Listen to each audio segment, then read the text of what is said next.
Good morning to my dear students. Now I am going to teach in a 6th class व्याकरण पाठ। व्याकरण में सबसे पहले आपको करना होगा विशेषण। हमें सबसे पहले ये समझना है कि विशेषण किसे कहते हैं। संज्ञा या सर्वनाम की विशेषता बताने वाले। संज्ञा जैसे कि किसी का नाम होता है, किसी भी शहर का नाम होता है, कोई भी जगह का नाम हो सकता है।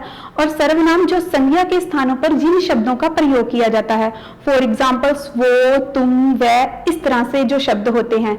संज्ञा या सर्वनाम की विशेषता जो बताने वाले शब्द होते हैं वो विशेषण कहलाते हैं। उदाहरण के तौर पर हम यहाँ पर ये देखेंगे, जैसे कि ऊंचा, ओके, हरा, मोटा आदि। किसी भी तरह की कोई भी विशेषता बताना उसे हम विशेषण कहते हैं।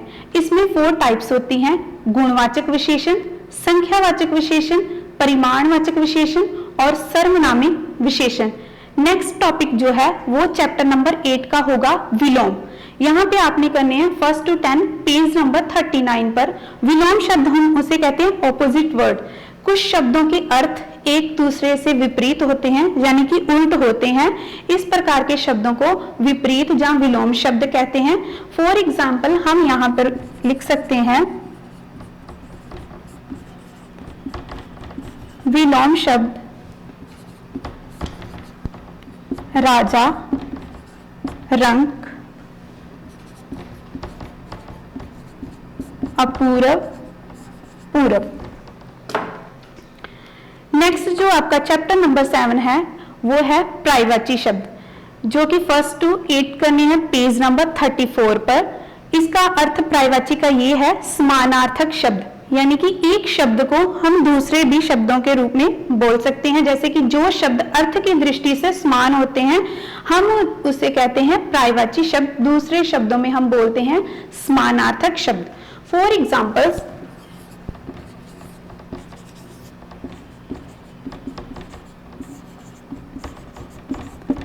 पर्यायवाची शब्द, यहां पर हम एग्जाम्पल्स कह सकते हैं, जैसे कि अनाज को बोलते हैं अन्न,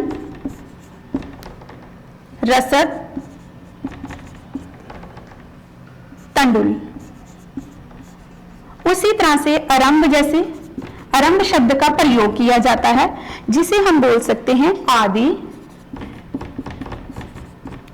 मूल एंड प्रारंभ।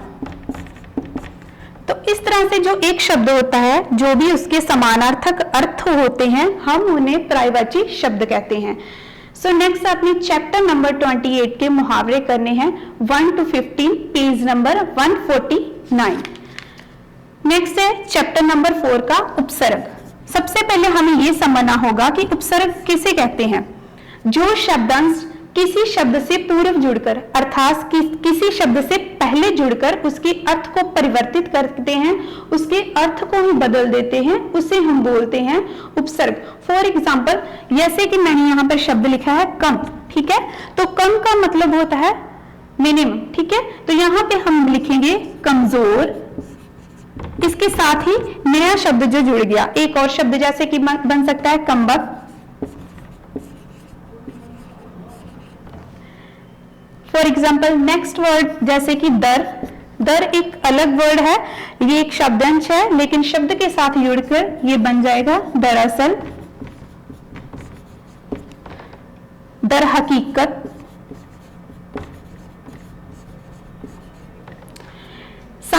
हिंदी में 4 प्रकार के उपसर्ग माने जाते हैं, जैसे कि संस्कृति के उपसर्ग, हिंदी के उपसर्ग, अरबी, फारसी अथवा उर्दू के उपसर्ग। उपसर्ग की भांति प्रयोग किए जाने वाले संस्कृत के कुछ अवयव है। तो इस तरह से ये तो होगी उपसर्ग। नेक्स्ट जो है चैप्टर नंबर 9 का अनेक शब्दों के लिए एक शब्द। यहाँ पे अनेक शब्दों के लिए एक शब्द का हमें मीनिंग समझना होगा।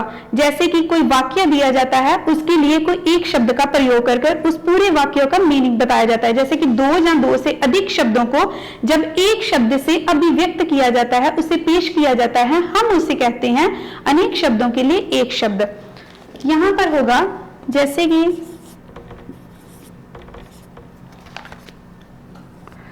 आलोचना करने वाला, हम उसे बोलते हैं आलोचक।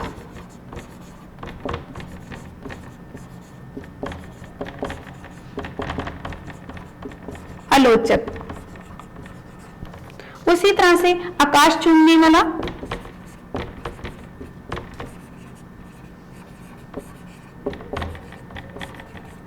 गगनचुंबी।